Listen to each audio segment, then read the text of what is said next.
This video wey I wan play for now, so this man don talk everything you need to know about President Tinubu. He don talk everything you need to know about President Tinubu. Please, if you watch this video finish, do well to share this video so that other people will know the kind person wey our president be, and also drop your opinion on the comment section. Watch the video. At the center of this political banditry is the motor park brand of politics, nurtured by the old brigade politicians, and in recent times by President Bola Ahmed Tinubu. Mr. President, it is through your influence that the Nigerian National Assembly has become a haven for legislative rascality.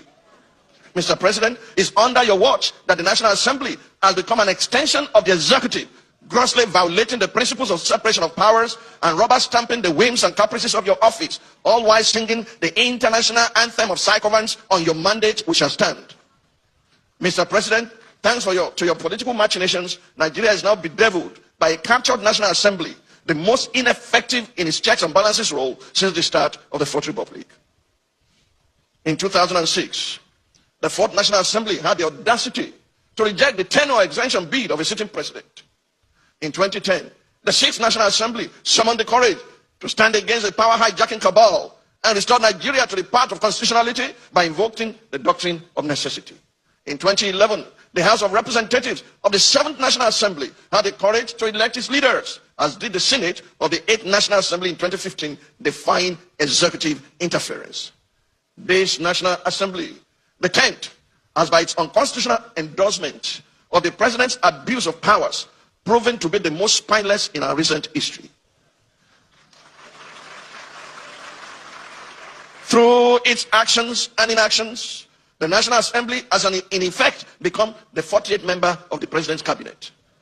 While a cabinet minister by the name of Wike, is it Wike or Wike or Wakeep? While a cabinet minister has more or less become a third-time state governor in Rivers State, pampered by the indulgences of the President.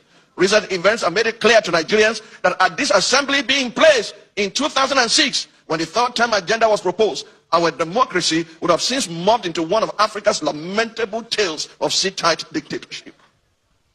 To the President of the Nigerian State Senate, who has not heeded the call to subject himself to an unbiased investigation, to clear his name of the allegations leveled against him, and under whose leadership the National Assembly has become a carry-go legislature, hiding under the umbrella of technicalities and a dubious voice voting system, I leave you and your conscience with the words of Frederick Bessiert, former deputy of the French National Assembly. He said, and I quote, "When plunder becomes a way of life for a group of men in a society, over the course of time, they create for themselves a legal system that authorizes it and a moral code that glorifies it." To the President of the Federal Republic of Nigeria, under whose brand of politics the institution of legislative oversight is collapsing and our democracy is faced with an existential threat, I say, Mr. President, Nigeria is too delicate for this kind of politics. If this state capture was what you meant by a Milokan, it is an anticlimax that can only be counterproductive at the end. I urge you, Mr. President, to think deeply and reflect on these words. No man is wise enough, nor good enough to be trusted with unlimited power. Mr. President, please stop playing God.